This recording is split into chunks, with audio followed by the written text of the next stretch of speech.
जब हमें स्वतंत्रता के संग्राम के लिए लड़ना पड़ रहा था तो इनकलाब जिंदाबाद, अंग्रेज बाहर हटाओ। अब तो हमें किसी को बाहर नहीं हटाना है। अब हम लोग को अपने आप को एकाग्र रूप से होके एक नई ऊर्जा से एक नई फ्रीडम लानी है। जब तक प्राइवेट सेक्टर आगे नहीं आएगा तो मार्केट से जुड़ाव नहीं आएगा। जब तक सरकार आगे प्लेटफॉर्म नहीं बनाएगी तब तक वो भी नहीं हो पाएगा।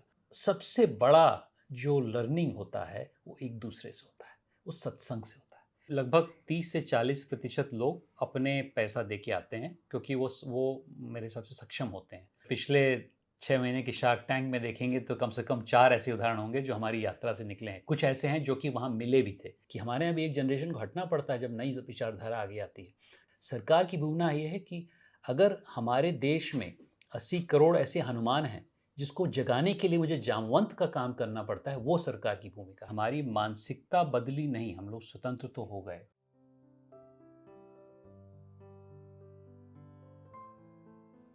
नमस्कार। आप देख रहे हैं साहित्य तक। यह कार्यक्रम है शब्दरथी और साहित्य तक स्टूडियो में आज मेरे साथ अतिथि के रूप में मौजूद हैं शशांक मणि जी। आपका बहुत बहुत स्वागत है। धन्यवाद। शशांक जी इस कार्यक्रम में इसलिए उपस्थित हैं क्योंकि आपने यह पुस्तक लिखी है जिसका नाम है मिडिल ऑफ डायमंड इंडिया। हम जानेंगे कि मिडल ऑफ डायमंड इंडिया के अंदर है क्या, और इस पुस्तक के बहाने शशांक जी क्या कुछ कहना और बताना चाहते हैं। लेकिन इससे पहले मैं बता दूं, संक्षेप में एक परिचय दूं कि शशांक जी जागृति यात्रा और जागृति इंटरप्राइज सेंटर जो पूर्वांचल का है उसके संचालक हैं। ये जागृत यात्रा क्या है, यह सेंटर क्या कुछ करता है, किस तरह से आप डायमंड इंडिया के मध्य में भारत का भविष्य देखते हैं, किस तरह से युवाओं को अपने साथ जोड़ना चाहते हैं और इस पुस्तक के माध्यम से क्या कुछ कहना चाहते हैं, यह जानेंगे। इसके अलावा मैं बता दूं, आपका परिचय थोड़ा मैं दे दूं। शशांक जी एक ऐसे व्यक्ति हैं जिनकी पढ़ाई लिखाई भारत के सर्वाधिक प्रतिष्ठित संस्थानों में हुई। आईआईटी दिल्ली से आपने पढ़ाई की। इसके अलावा एमबीए जो है आईएमडी से किया और इसके बाद ग्रामीण क्षेत्रों में और युवाओं में किस तरह से भारत को लेकर और भारत के विकास को लेकर या विकसित भारत को लेकर उनके मन में भाव पनपे, वो आगे आए। इसके लिए इन्होंने दो बिंदुओं पर काम किया। एक, जो सक्षम तबका है, जो बहुत पढ़ा लिखा तबका है, जो आपके साथ आईआईटी और एमबीए वगैरह जैसे संस्थानों में जुड़ा हुआ था, जिसकी तनख्वाहें जो है लाखों और करोड़ों रुपए में थी, वो लोग समाज के प्रति अपनी जिम्मेदारी को सोचें। और जो गांव से जुड़ा हुआ युवा है, वह उन लोगों को अपने बीच पाकर, देखकर या उनके साथ उनकी यात्राओं में जाकर अपने को उस जगह पर पहुंचा सके जिससे विकसित भारत बन सकता। शशांक जी, सबसे पहले तो मैं आपके तमाम अभियानों के लिए और आपको इस पुस्तक के लिए बहुत बहुत शुभकामनाएं और बधाई दूँ। धन्यवाद। और मेरे लिए, जो लोग दिल्ली में बैठे हैं और मीडिया में हैं, उनके लिए भी ये आश्चर्य की बात है कि कोई एक व्यक्ति जो जिसका जीवन इतनी अच्छी सुविधाओं में और इतनी अच्छी शिक्षा के साथ आगे बढ़ा हो, वह वापस अपने ग्रामीण अंचल की तरफ लौटता है और अपने साथ अपने युवाओं को लेकर जाने की सोचता है। तो सबसे पहले तो मैं आपके अपने व्यक्तिगत जीवन के बारे में जानना चाहूँगा कि आप कहाँ पले बढ़े, किस तरह से पढ़ाई हुई और वह कौन से बिंदु थे जिसने आपको एक यात्रा के बारे में, ऐसी यात्रा के बारे में जोड़ा जिसको आप जागृति का नाम देते हैं। सर्वप्रथम धन्यवाद मुझे यहाँ बुलाने के लिए अपने प्रोग्राम में। देखिए, मैं पूर्वांचल से आता हूँ और पूर्वांचल यायावरों का क्षेत्र रहा है पहले से ही।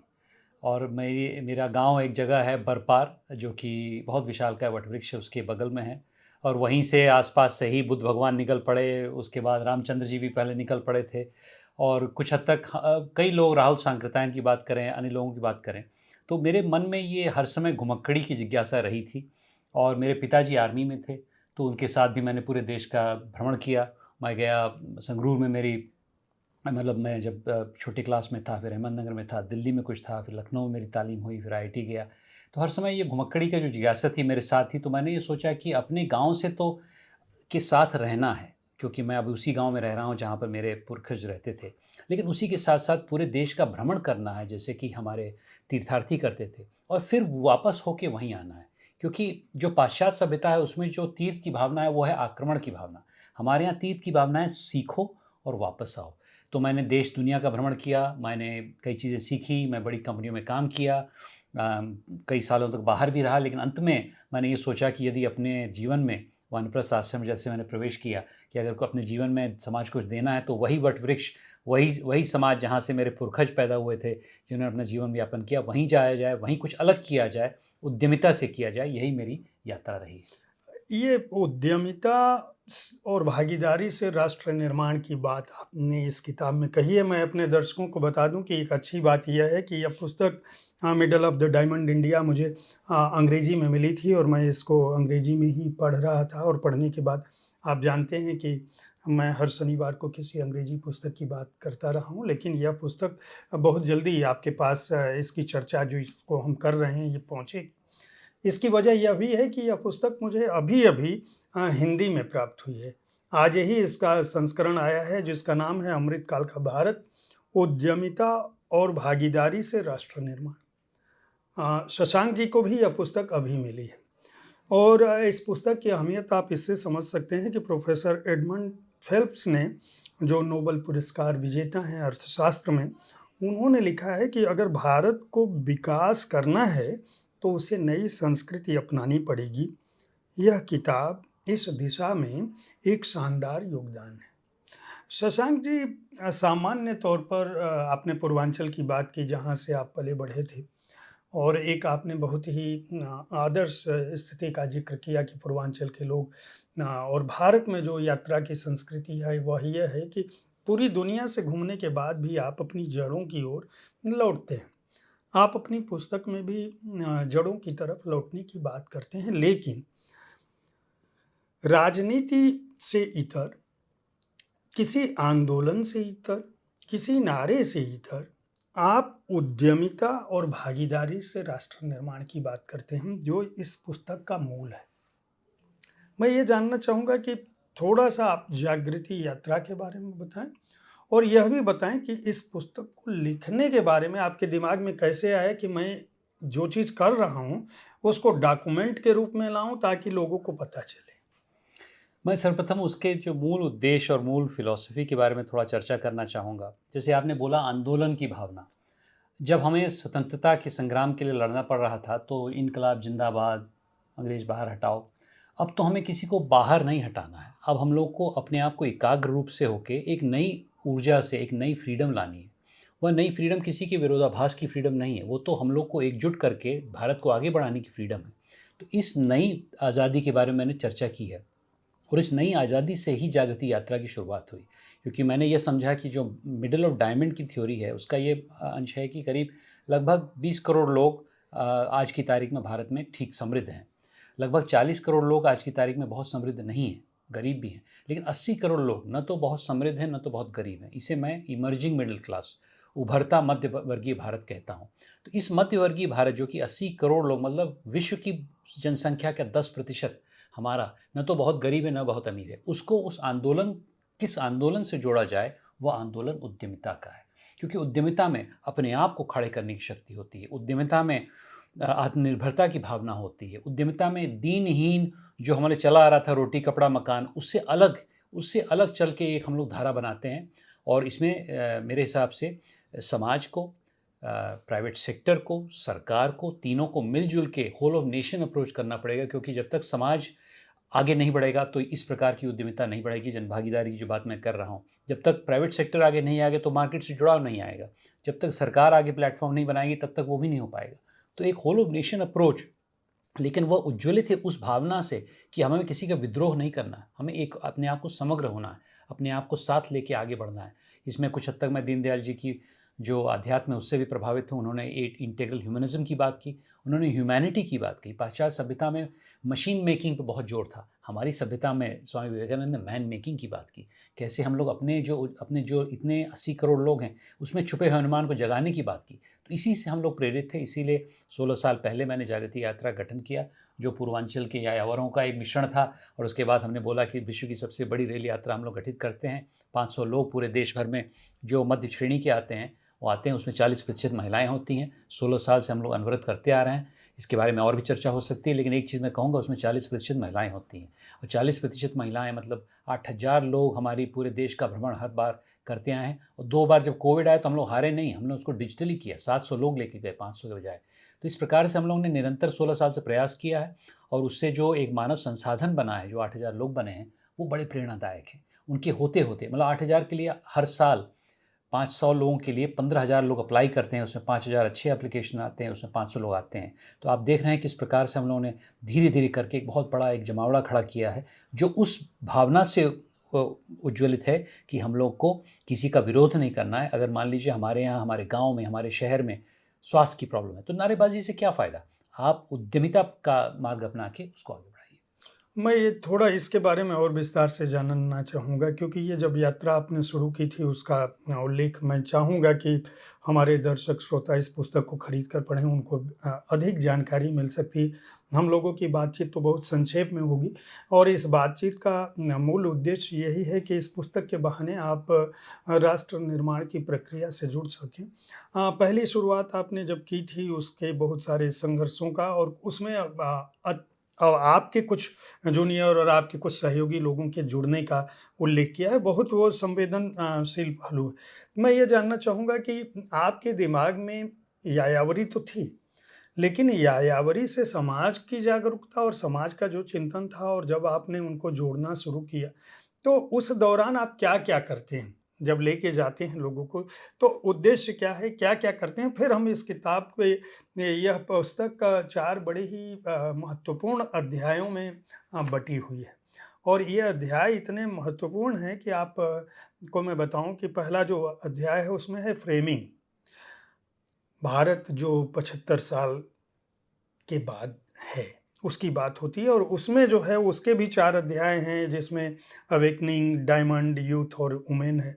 दूसरा जो पार्ट है उसमें लर्निंग लिखा है कि हम अपने इतिहास और संस्कृति से क्या सीखते हैं, उसमें किस तरह से रिवॉल्यूशन का योगदान है, डेमोक्रेसी की क्या भूमिका है, संस्कृति की क्या भूमिका है, उसकी चर्चा आप करते हैं। उसके बाद चेंजिंग पर आते हैं कि हमारा जो विकास का जो अवधारणा है हमारी, वह किस तरह से, और डेवलपमेंट अप्रोच क्या हो सकता है, डेवलपमेंटल अप्रोच, उसकी बात करते हैं। और उसमें उद्यमिता, नागरिकता और डिस्ट्रिक्ट्स और डिजिटल की क्या भूमिका हो सकती है, उस पर आते हैं। और चौथे भाग में जो भारत का नवनिर्माण है, उसकी बात करते हैं, और यहाँ पे इंटीग्रेशन और इनोवेशन की बात होती है।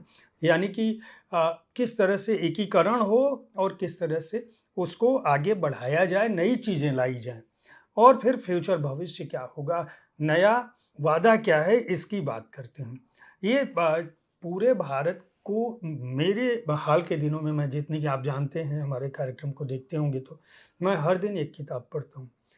और वो उन किताबों का बिंदु बहुत अलग-अलग डायमेंशन की किताबें होती हैं, बहुत बड़े लेखकों की किताबें भी होती हैं, उपन्यास, कथा, कथेतर सब कुछ होता है। लेकिन मेरे देखने में यह नई किताब इसलिए है क्योंकि यह एक ऐसे व्यक्ति का लिखा हुआ है जिसने केवल किताब नहीं लिखी है, जिसके पास केवल स्वप्न नहीं है, बल्कि उस वह स्वप्न किस तरह से हकीकत में, यथार्थ में परिवर्तित हो, उसके लिए वो प्रयास भी कर रहे हैं। तो मैं बार-बार आपको इसलिए भी मेरे लिए, मतलब जो लोग दिल्ली में बैठे हैं उनके लिए भी ये अचरज की बात थी कि कोई एक व्यक्ति अपनी बड़ी कॉर्पोरेट की नौकरी छोड़ता है, गाँव में जाता है, गाँव में जाता है तो सिर्फ़ अपने लिए नहीं करता है। पिछले 16 सालों से वह लगातार इस बात का प्रयास कर रहा है कि हर साल 500 लोग, कम से कम 500 लोग जुड़ें। हालाँकि ब और भी बहुत सारे लोग जुड़े हुए होंगे, जिन लोगों का आपको सहयोग और समर्थन हासिल है। आप पहली बार जब ये शुरुआत की थी तो अपने विचारों को कैसे आपने अंकुरित किया था, मैं ये जानना चाहूँगा? नहीं, देखिए, आपने बोला कि पहला सवाल ये है कि कैसे हम लोग जागृति यात्रा में लोगों को संचालित करते हैं और कैसे वो प्रभावित होते हैं, दूसरा किताब पे है। तो जहाँ तक यात्रा है उसका थोड़ा मैं आपको वर्णन करता हूँ। एक पूरी ट्रेन होती है हमारी, 19 बोगी की ट्रेन।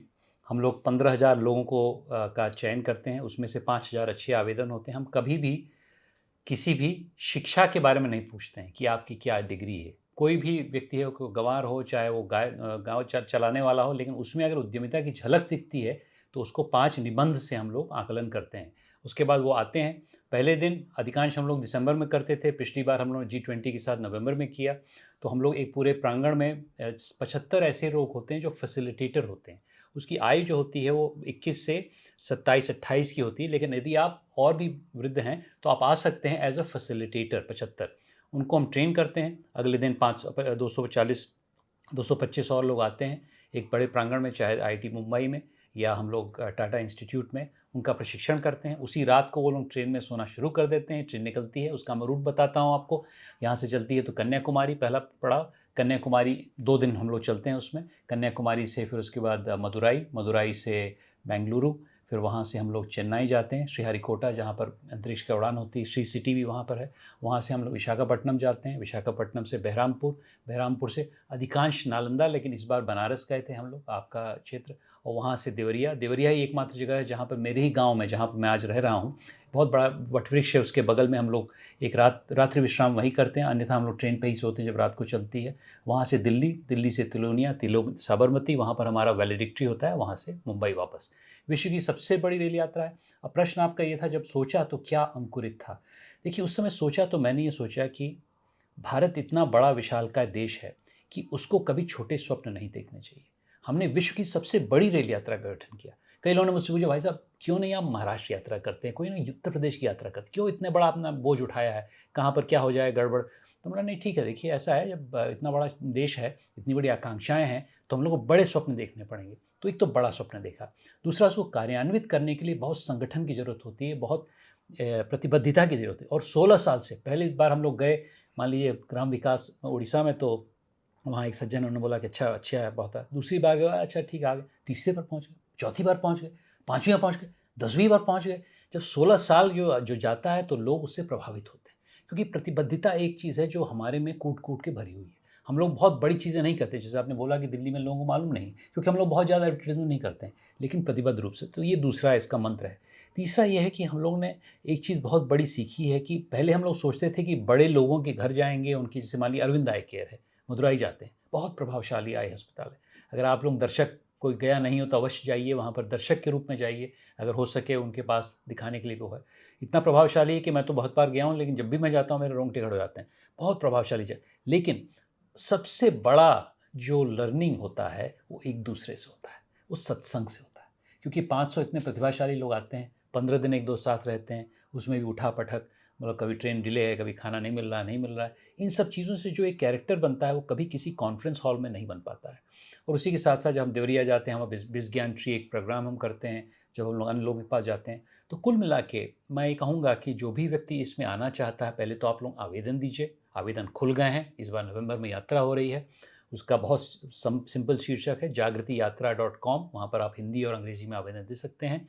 और यदि आप आएँगे तो आपको ऐसा अनुभव होगा जो आपके जीवन में परिवर्तन लाएगा। इसलिए नहीं क्योंकि बड़े व्यक्ति से आपके साक्षात्कार हो, इसलिए क्योंकि आप 500 सजग नागरिकों के साथ 15 दिन पूरे देश का भ्रमण किए। इसका आर्थिक आधार क्या है? क्या भागीदार इसमें पैसा देता है, कुछ आप छूट देते हैं या कुछ और लोग आपकी मदद करते हैं? किस तरह से इसका संचालन, क्योंकि जब पहली बार शुरू किया होगा और 16वीं बार में निश्चित रूप से बहुत अंतर आ गया होगा। जब पहली बार आपने शुरू किया होगा तो बहुत सारी चुनौतियाँ रही होंगी। शायद उसका फॉर्मेट भी इस तरह से ना हो, या हो सकता है रहा हो, क्योंकि आपका जो आपकी जो शैक्षणिक योग्यता है और जो आपका अनुभव है नौकरी का, तो मैं ये मान सकता हूँ कि दोनों हो सकता है। संभव है कि आप बहुत व्यवस्थित रूप से उसको ऑर्गेनाइज़ किए हों, संभव है कि उस समय इस स्वरूप में ना रहा हो। हो सकता है पहले साल भी वैसे ही रहा हो, जिस तरह से 16वें साल में रहा हो। क्योंकि जब बहुत पढ़े-लिखे लोग किसी काम को करते हैं, तो हो सकता है कि बहुत सारी स्ट्रैटेजी आपने पहले ही तैयार कर रखी हो कि इसका ये स्वरूप होगा, भविष्य में ये यहाँ जाएगा। तो एक तो मैं ये जानना चाहूँगा कि वो कैसे आपने किया? मतलब पहली बार जब चयन किया तो क्या आपके पास जो आज 16वें साल में या 17वें साल में जो स्थिति है वह थी?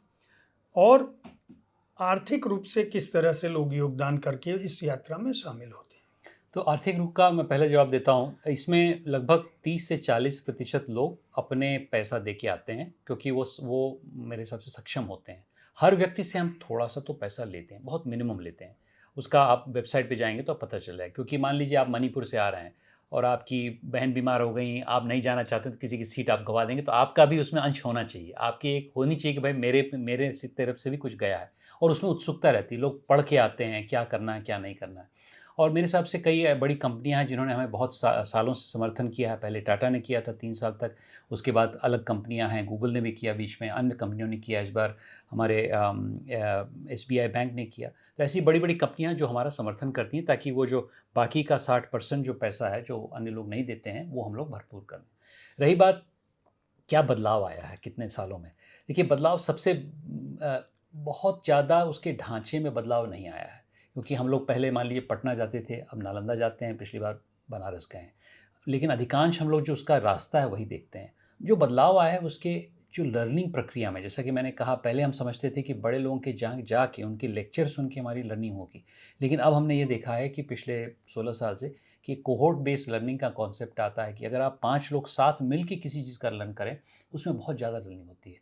हमारे क्या होता है, मास्टर साहब आएँगे, आप एक स्टूल पे बैठे हैं, आपने इम्तिहान लिख लिया, उसको पेपर दे दिया, चले गए। नहीं, वो लर्निंग अब ख़त्म हो गई है। अब ख़त्म ये है क्योंकि IIT में भी मैंने जो लर्निंग की, मेरे सहपाठियों के साथ करी, जो मेरे लोग थे। ठीक है, प्रोफ़ेसर्स अच्छे थे, हम लोग सब लोग एकेडमिकली स्ट्रॉन्ग थे, लेकिन मैं शत प्रतिशत कह सकता हूँ कि 80 से 70% तक मेरी लर्निंग एक दूसरे के साथ हुई।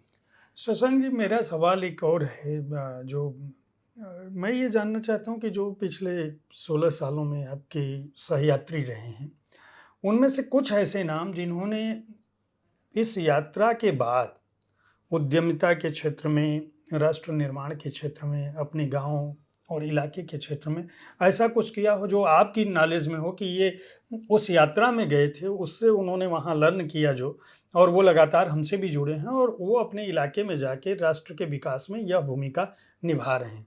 अगर ऐसे कुछ लोग हों तो मैं चाहूँगा कि उनका भी आप उद्धरण दें, अगर याद हो आपको। नहीं, ठीक है।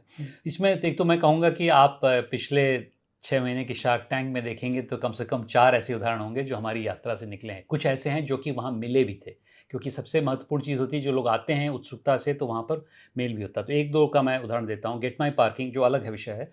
गेट माई पार्किंग के 2 लड़के, प्रतीक जैन और रसिक पंसारे, यात्रा में आए। वो एक दूसरे को नहीं जानते थे, वहीं मिले, वहीं पर उन्होंने अपना एक टीम बनाई, उसके आगे चल के गेट माई पार्किंग का गठन किया। बहुत बड़ी कंपनी हो गई है और उसमें कई लोग यात्री भी जाते हैं उनके उसके।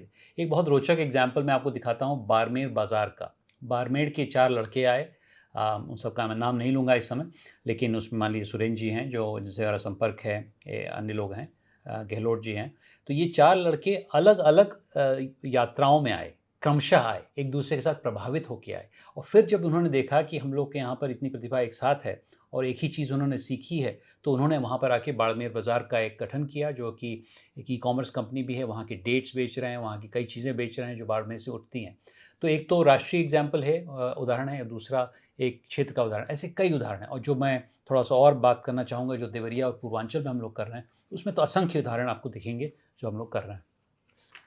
मैं अब इस किताब पर हम लोग आ जाएं कि ये जो इसका जो अध्याय है, आपने सृजन, सीखना, परिवर्तन और निर्माण, ये बिंदु लिया है। मैं इन चारों को मैं चाहूँगा कि थोड़े-थोड़े में डिफाइन आप करें कि इस पुस्तक में तो बहुत सारी बातें हैं। भारत की जो क्रांति, जो पहला मंगल पांडे जी के आंदोलन से शुरू करते हैं आप, और मैं कहूँगा कि आज के समय तक जो 75 साल का भारत है, हिंदी वाली पुस्तक का शीर्षक भी है अमृत काल का भारत। ये अमृत काल के भारत में शशांक मणि जी के लिए उद्यमिता और भागीदारी सियासत से ऊपर है। आप जब राष्ट्र निर्माण कहते हैं तो इस राष्ट्र निर्माण में आप सामान्य तौर पर अभी तक हम लोग जब बात कर रहे हैं, हम समझते हैं, जो आम जन भी है वो भी समझता है, एक रिक्शे वाला, खोमचे वाला, ठेले वाला या कोई बड़ा इंडस्ट्रियलिस्ट हो, उद्यमी हो, सभी को ये लगता है कि केवल राजनीति ही भारत को बदल सकती है। ये जो दृष्टि है कि उद्यमिता और भागीदारी भी बदल सकती है, या ये ही शायद ज़्यादा कारगर ढंग से बदल सकती है। राजनीति तो केवल एक माध्यम हो सकता है हमारी संचालन व्यवस्था का, राजनीति सब कुछ नहीं है, ये एक अलग दृष्टि है। तो ये जो क्लासिफिकेशन है इन अध्यायों का, जिनमें आपने बहुत विस्तार से अपने अनुभवों को ही लिखा है, मैं ये कहूँगा कि जो कुछ भी लिखा है इसमें, एक बहुत बड़ी बात इस पुस्तक में ये है कि इसमें आपको चिंतन और दर्शन नहीं है। जो कुछ शशांक जी ने देखा है वही इसके अंदर लिख दिया है, सही है। जो अनुभूत किया है वो लिख दिया है, और जो अनुभव के साथ, जैसे मैंने उद्धरण इसीलिए पूछा था ताकि आपको पता चल सके कि वाकई जब पहली बार भारत को, ये जब डायमंड इंडिया की बात होती है तो मैं पहले सोचने लगा ये डायमंड इंडिया मतलब हीरे से जुड़ा हुआ कुछ भारत का है, या हम जो कहते हैं कि भारत का स्वर्ण काल है। भारत के हिस्से को, जिस यात्रा की बात हो रही है, अगर आप भारत के नक्शे को देखेंगे तो आपने यहाँ से शुरू किया है, उसको ऐसे किया है, और डायमंड शेप में जो भारत आता है उस पर बात करते हैं। और उस यात्रा के माध्यम से शशांक मणि जी का ये कहना है कि अगर हम भारत के इन बिंदुओं को जोड़ दें, ये जो डायमंड भारत है ये हीरे की तरह का है, तो ये अपने आसपास के सारी चीज़ों को एक साथ ऊपर उठा सकता है। और अगर ये ऊपर उठा दे तो भारत का जो हम विकसित भारत की जो बात कर रहे हैं, जो केवल नारे से नहीं संचालित होती है बल्कि उन लोगों से संचालित होती है जो राष्ट्र निर्माण के क्षेत्र में अपना योगदान दे सकते हैं, और वह कोई भी हो सकता है। जब हम लोग बात कर रहे हैं तो आपने सुना ही, शशांक जी ने कहा कि जीवन का हर कोई आदमी, चाहे वो किसी भी क्षेत्र का, हम ये नहीं पूछते कि तुम्हारा आर्थिक आधार क्या है, तुम्हारी शैक्षणिक योग्यता क्या है, अ, अगर तुम्हारे अंदर कुछ करने की भावना है, अगर आप उद्यम कर सकते हो तो हमारे साथ जुड़ो, तुम तो आगे बढ़ोगे ही, देश भी आगे बढ़ेगा। तो इसमें 2-3 प्रश्न हैं। एक तो मैं किताब पे आता हूँ। जी, मान लीजिए किताब पे पहला है फ्रेमिंग। जी, फ्रेमिंग। फ्रेमिंग का मतलब ये है कि हम लोग कैसे 75 साल बाद जब एक नई जनरेशन उभर रही है, अपनी मानसिक दृष्टिकोण को बदलें और भारत को सिर्फ दीनहीन ना समझें। कुछ दीनहीन हैं, करीब 30 करोड़ ऐसे लोग हैं जो दीनहीन हैं। लेकिन उसके साथ-साथ हम लोग, जो अधिकांश भारत है, जो 80 करोड़ जिसके बारे में मैंने इसमें अधिकांश जो मध्य भारत की चर्चा की है, उसको अलग दृष्टिकोण से देखें। ये फ्रेमिंग बहुत महत्वपूर्ण है और इसमें युवाओं और महिलाओं की बहुत बड़ी एक योगदान, क्योंकि हम लोग बहुत युवा वर्ग हैं और दूसरी चीज़ हमारी महिलाओं की शक्ति का भी हम लोग को भी एहसास नहीं है। दूसरा है लर्निंग, कि मैंने इतिहास में गए मंगल पांडे की गोली से महात्मा गांधी तक, वीर सावरकर तक, सुभाष चंद्र बोस तक, कि हमने क्या रेवोल्यूशंस किए, कैसे किए। और उसके बाद जो मेरा छठा चैप्टर है बड़ा रोचक है, क्योंकि मैंने यूनाइटेड स्टेट्स की हिस्ट्री 75 साल पे और भारत की हिस्ट्री 75 साल पे उसको कंपैरिजन किया है। क्योंकि यूनाइटेड स्टेट्स में भी जब उन्होंने पहली बार स्वतंत्रता पाई 1781 में, तो एक बहुत बड़ा दाग था उनके ऊपर, वो था स्लेवरी का। लेकिन एक जनरेशन को हटना पड़ा, तभी जाके लिंकन आए, तब जाके उन्होंने स्लेवरी को टैकल किया। इसी तरह मेरी ये दलील है कि हमारे यहाँ भी एक जनरेशन को हटना पड़ता है जब नई विचारधारा आगे आती है। कल्चर पे मैंने बहुत जोर दिया है। कल्चर बहुत महत्वपूर्ण है। संस्कृति हमारे देश को परिभाषित करती है। जैसे हम लोग पिलग्रिम्स या यायावर से परिभाषित होते हैं, वो संस्कृति की ढूंढ में, खोज में जाते हैं, या रामेश्वरम या बद्रीनाथ या जहाँ भी जाते हैं। फिर उसके बाद हम लोग चेंजिंग, मतलब हम लोग को अपने मानसिक दृष्टिकोण को चेंज करना पड़ेगा। जो आप दूसरा आपका जो प्रश्न है, उसका मेरा ये मानना है कि देखिए, सरकार की बहुत बड़ी भूमिका है, ऐसा नहीं है। सरकार की भूमिका है, मैं भी कुछ हद तक सरकार के साथ काम किया हूँ, अपनी कंपनी में भी किया हूँ, अभी भी कर रहा हूँ।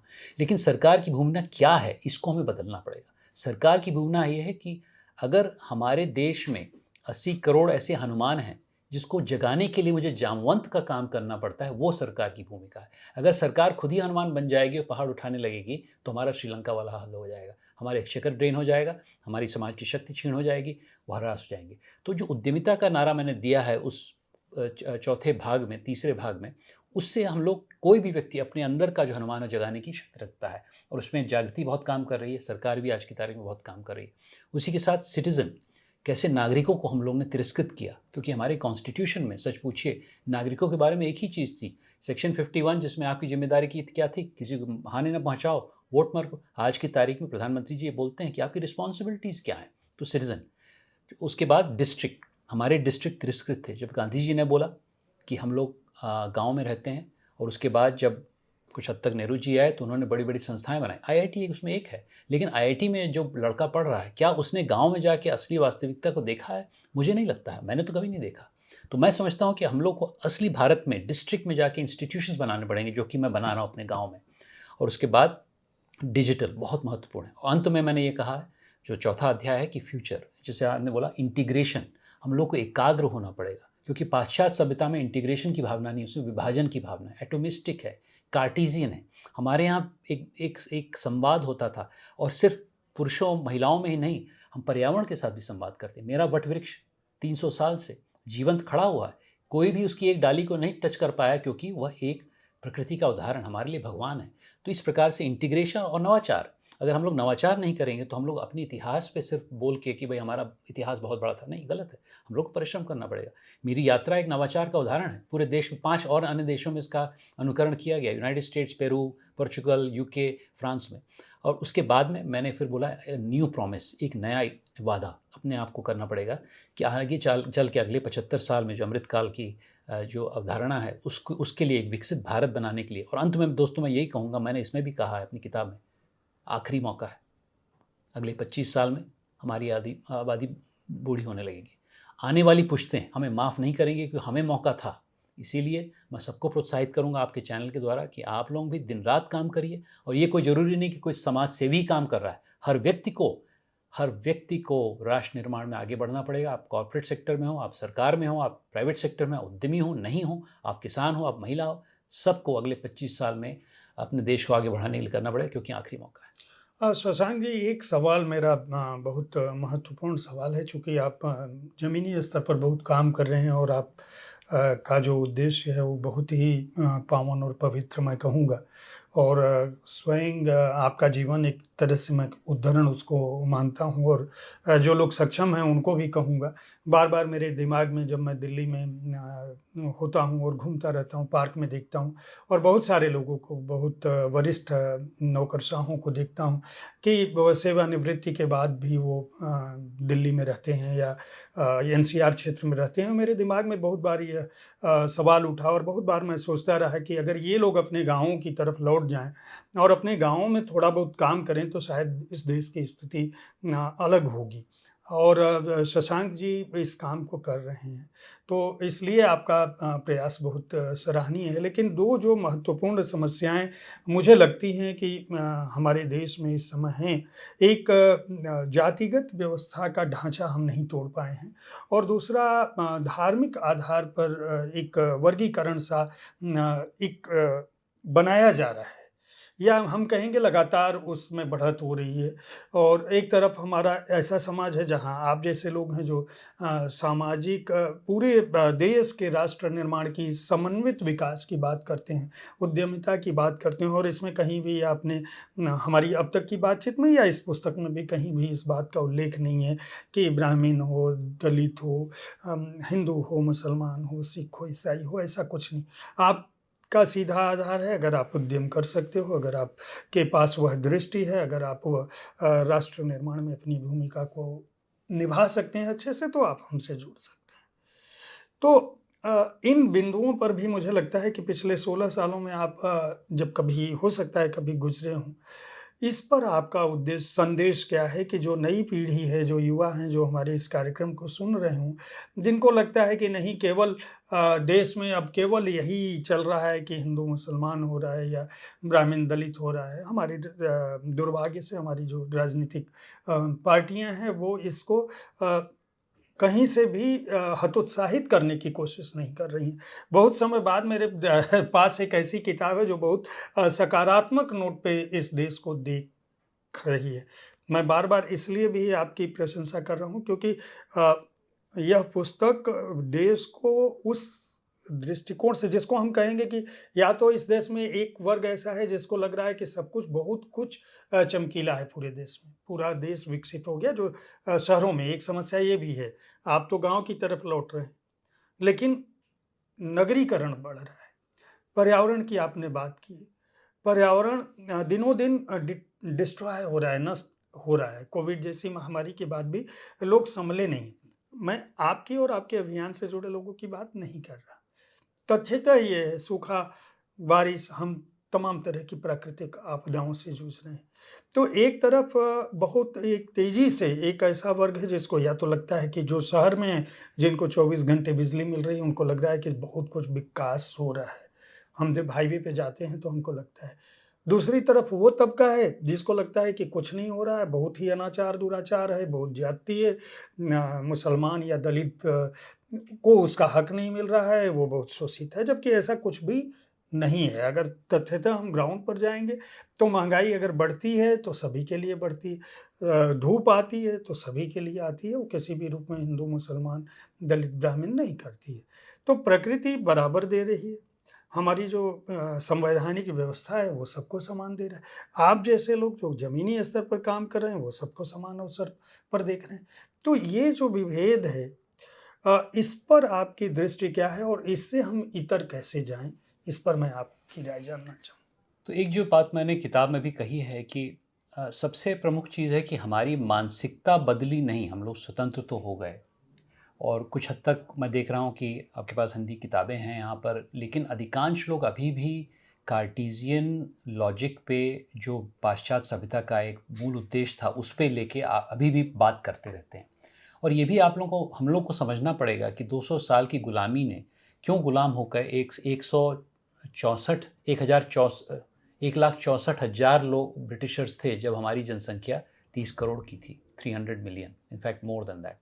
तो उस समय क्यों हम लोग गुलाम रहे? इसलिए क्योंकि हमारे जो एलीट वर्ग है उसको ब्रिटिशर्स ने कैप्चर कर लिया। और ये सिर्फ ब्रिटिशर्स नहीं है, मैं नाइजीरिया में 2 साल रहा हूँ, वहाँ भी यही प्रक्रिया है। कोलोनिज्म का यही मूल उद्देश्य होता है। और मैंने थोड़ा-सा प्रबल रूप से इसमें बताया है कि जब हमें स्वतंत्रता मिली, तो कई कारणवश, एक कारण था कि हमारा पार्टीशन बहुत ब्लडी था। उसके वजह से हम लोग थोड़े-से डरे हुए थे कि क्या होगा?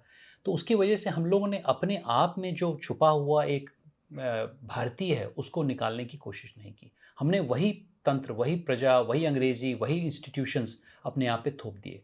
तो कुछ हद तक जो अभी आप देख रहे हैं, वो एक परिवर्तन आ रहा है कि जो लोग हिंदी बोल रहा है, वो भी आज की तारीख में प्रखर रूप से, हमारे प्रधानमंत्री उसका एक उदाहरण है। वो अभी बिल गेट्स से उनका इंटरव्यू हुआ, उन्होंने प्रखर हिंदी बोली और हिंदी में वो सक्षम है, बड़े चितराया। अन्य लोग भी जो तमिल बोल रहे हैं या जो बंगाली बोल रहे हैं, उनका अब मान-सम्मान बढ़ रहा है। अब हम लोग अपनी आधुनिकता पे, पाश्चात्य आधुनिकता नहीं, भारतीय आधुनिकता पे अब प्रबल हो रहे हैं। मैं धोती पहना हूँ, मैं न्यूयॉर्क भी गया था इसी दिन, मेरी शादी एक यात्री की थी। एक्चुअली यात्री, रोचक बात है कि वो यात्री आया यूनाइटेड स्टेट्स का था, उसने 5 साल वहाँ यात्रा की, मिलेनियम ट्रेन जर्नी। तो उसकी शादी हुई तो उसने बोला, भाई साहब आप आ जाइए, तो मैं चला गया 4 जुलाई को। वहाँ भी मैं धोती पहन के गया। मैंने वहाँ पर, आप पूर्वांचल के हैं, वहाँ पर एक मैंने सोहर भी गा दिया एज़ एन एग्ज़ाम्पल। तो कहने का मतलब ये है कि अब आज की तारीख में आज का नवयुवक, उसको ऐसा कोई नहीं लगता है कि अच्छा मैं अंग्रेज़ी नहीं बोल रहा हूँ तो मेरी कोई हरस है। अभी धीरे-धीरे हो रहा है। तो मानसिक जो परिवर्तन आ रहा है, उससे कई लोग, जो पुराने लोग, विचलित हो रहे हैं। ये भी एक मान है। वो समझ रहे हैं कि संग्रहित नहीं है, ये तो हम लोग को हटा रहे हैं। वास्तविकता ये नहीं कि दलित और ब्राह्मण या हिंदू मुसलमान है, वास्तविकता तो ये है कि जो ऊपर वाला तबका है और जो मध्यवर्गीय तबका है, उसमें विभाजन है। इसको मैंने प्रखर रूप से अपनी किताब में कहा है। और इस विभाजन का कारण ये है कि जो ऊपर वाला तबका था, उसको कॉम्प्रोमाइज़ कर दिया गया था। मैं अपना उदाहरण देता हूँ। मैं कॉल्विन तालुकदार कॉलेज का छात्र रहा हूँ। मैं वहाँ का गोल्ड मेडलिस्ट हूँ, जहांगीराबाद गोल्ड मेडल मुझे मिला। अच्छा एथलीट भी था, अच्छा वो भी राइटर भी था। लेकिन कॉल्विन तालुकदार कॉलेज बनाया ही गया था 1889 में, ताकि वहाँ के सब रजवाड़ों के बच्चों को हम लोग किस प्रकार से प्रशिक्षित करें ताकि वह अंग्रेज़ों को नमन करें। अब वो प्रथा हम लोग को बदलनी पड़ेगी। आज की तारीख में कॉन्वेंट में हिंदी मीडियम एजुकेशन है, मैंने भी हिंदी मीडियम में किया, मुझे कोई दिक्कत नहीं। सबसे अच्छा कॉलेज है लखनऊ का मेरे हिसाब से, तो मुझे कोई दिक्कत नहीं। लेकिन यदि आप देखें, ऐसी संस्थाओं को बदलने के लिए हमें उनका नाश नहीं करना है। फिर मैं आता हूँ, हमें नई संस्थाएँ बनानी है। कहाँ बनानी है? छोटे गाँव शहरों में। आज की तारीख में हम लोग को, अगर हम लोग मध्यवर्गीय जगह, अच्छा मान लीजिए देवरिया है, देवरिया कोई छोटी जगह नहीं रह गई। गोरखपुर कोई छोटी जगह नहीं है। मान लीजिए आप कोयम्बटूर जाएँ, कोई छोटी जगह नहीं है। वहाँ क्यों नहीं हम लोग करोड़ों के इंस्टीट्यूशंस बनाते हैं? क्यों हम लोग हैदराबाद, मुंबई, दिल्ली में बनाते हैं? क्योंकि वहीं पर अंग्रेज़ों ने शोषण किया, उसके बाद हम लोग वहाँ से हटे नहीं।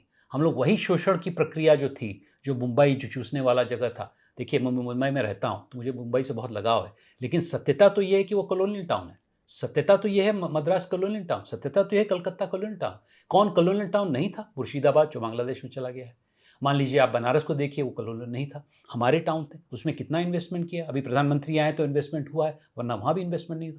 तो अब आ गया है समय अगले 25 साल में कि ये सिर्फ नारेबाजी से नहीं, संस्थागत रूप से हमें आगे बढ़ना पड़ेगा, जिसमें मैं 1 मिनट के लिए अपनी संस्था के बारे में बताता हूँ। मेरे ही गाँव में विशालकाय वट वृक्ष है, उसके बगल में 6 एकड़ की ज़मीन ली है, वहाँ पर मैंने एक संस्था खड़ी करी है, बहुत परिश्रम करना पड़ा। दोस्तों, मैं जब भी किसी से पैसे के लिए पूछता था, बोलते क्यों आप गाँव में बना रहे हैं? मतलब आप लोग उल्टी गंगा बहा रहे हैं, जहाँ पर सिर्फ 20% हमारी पॉपुलेशन रह रही, वहाँ पर आप ताजमहल बना रहे हैं, बड़े-बड़े मंदिर बना रहे हैं। हम लोग जहाँ पर असली भारत रहता है 60%, वहाँ पर आप लोग कुछ नहीं बना रहे, मैं तो वहाँ बना रहा हूँ और वहाँ पर इसलिए रहेंगी। और कोविड के बाद दोस्तों, हम लोग को सोचना पड़ेगा कि कोविड ने ये सिद्ध कर दिया है कि यदि आप छोटे टियर 2, टियर 3 जिले में भी रह रहे हैं, तो आपको कोई दिक्कत नहीं है। लॉन्ग एंड शॉर्ट मैं ये कहना चाहता हूँ कि इस किताब से मेरी ये एटलीस्ट मेरा ये एम्बिशन है कि आप लोग एक नए दृष्टिकोण से भारत को देखें कि असली भारत मध्यवर्गीय है, इमर्जिंग मध्यवर्गीय, उसमें सब लोग मिडिल क्लास नहीं है, इमर्जिंग मिडिल क्लास है। उसमें संस्थागत रूप से अगर उद्यमिता से प्रयास करेंगे तो अमृतकाल का स्वप्न जो हमने 25 साल का देखा है, अवश्य साकार होगा। और इंटीग्रेशन, इसमें कोई विभाजन की भावना नहीं, हम एक नेशन के हैं, हम एक राष्ट्र के हैं। उस राष्ट्र को आगे बढ़ाने के लिए कोई आगे आने वाला, हमें को आगे बढ़ना पड़ेगा। और जो विभाजन की भावना हमारे सोख कर दी गई है 200 साल की कॉलोनियलिज्म, उसको हटाना पड़ेगा और उसको भगाना नहीं है। देखिए, जो बड़े शहर के लोग हैं उनको भी साथ लेके चलना है, लेकिन हम लोग को इस प्रकार की प्रक्रिया में आगे बढ़ना है। बहुत-बहुत शुभकामनाएँ और बधाई दूँगा। मैं अपने दर्शकों को बता दूँ कि अभी मैं इस पुस्तक का दाम इसलिए बता रहा हूँ कि आप इसको खरीदें, और शशांक जी को अभी नहीं छोड़ूँगा क्योंकि इन्होंने बातचीत के दौरान यह कहा कि मैंने एक सोहर है, तो मैं इनसे कुछ गीत या कविता सुनना चाहूँगा जो इनकी पसंद का होगा। अगर आप अंग्रेजी पढ़ सकते हैं तो middle of diamond India penguin से प्रकाशित है यह पुस्तक, और हार्ड बाउंड संस्करण का मूल्य ₹699 है। हिंदी में यह पुस्तक आ गई है। हिंदी भाषियों के लिए आपका हिंदी में हमारा कार्यक्रम है, जो लोग साहित्य तक के दर्शक और श्रोता हैं उनको अमृतकाल का भारत, उद्यमिता और भागीदारी से राष्ट्र निर्माण, यह पुस्तक खरीद कर पढ़नी चाहिए। इसका मूल्य ₹499 है। इस पुस्तक को पढ़कर आप अपने जीवन में निश्चित रूप से, अगर आप कुछ कर रहे हैं तो आपको आगे बढ़ने में यह पुस्तक सहायता करेगी, इसलिए भी कि यह पुस्तक केवल शब्द नहीं है। यह पुस्तक उस व्यक्ति ने लिखी है जिसने अपने जीवन के चरम अवस्था में, जिसको कहेंगे कि कॉर्पोरेट की दुनिया में सब कुछ हासिल करने के बाद भी अपनी जड़ों की ओर न केवल वह लौटे, बल्कि उन जड़ों को सिंचित करने के लिए, पल्लवित पुष्पित करने के लिए आज भी अपना 24 घंटे होम कर रहे हैं, और हर वर्ष अधिक नहीं तो 500 लोगों को जोड़ते हुए 8000 से अधिक लोगों का एक ऐसा कारवां विकसित किया है जो आने वाले कई वर्षों तक चलता रहेगा, और जिनके किए काम से लाखों करोड़ों लोग न केवल लाभान्वित हो रहे हैं, होंगे, बल्कि इस देश के निर्माण में अपनी भूमिका अदा कर पाएंगे। लेकिन मैं सुनूंगा, और आप कुछ कविताएं, गीत, सोहर जो भी आपने सुनाया था, अगर अमेरिका वासी सुन सकते हैं तो हमारे दर्शक तो सुनेंगे। नहीं, मैं बनारस का हूँ, मेरी अम्मा बनारस की हैं, गोपीगंज की। तो हम लोग जब बच्चे थे तो जब बारात आती थी तो सुरीली गालियाँ हैं, मतलब बहुत सोहर तो नहीं है, सुरीली गालियाँ तो मैं सुना देता हूँ 2 मिनट के लिए। लेकिन मैं एक एक बिंदु रखना चाहता हूँ कि जो संस्कृति की बात होती है, उसमें जो छोटे गाँव शहरों में असली संस्कृति नहीं थी, उसको हम लोग को भूलना नहीं चाहिए।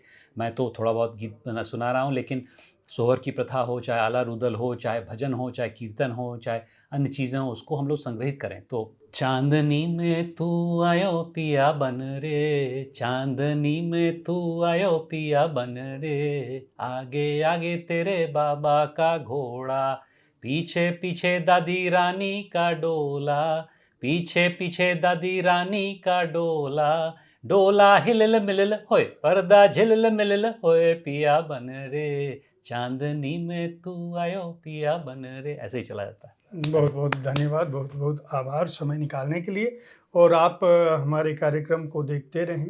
अगले सप्ताह मैं फिर मिलूँगा किसी न किसी ऐसी ही शख्सियत के साथ। अमृतकाल का भारत और मिडल ऑफ डायमंड इंडिया खरीद कर पढ़ें, अंग्रेजी और हिंदी में, और साथ ही साथ जागृति यात्रा से जुड़ने का प्रयास करें।